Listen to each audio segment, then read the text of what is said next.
Hello, in front of me I've got Xiaomi 13 Pro. In this video I'll show you how to find File Manager. In the beginning, let's go to App Drawer and search for File Manager app or Files app provided by Google.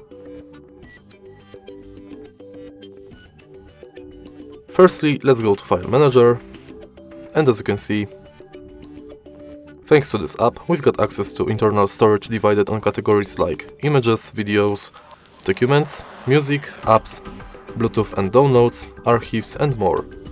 Also, you can go to internal storage itself. Then, you can go to menu, where you've got access to functions like Google Drive, connect to computer, transfer files, deep clean, favorites, private files, dark mode and settings. Next, you can check your downloads, and then you can perform deep clean of the junk files.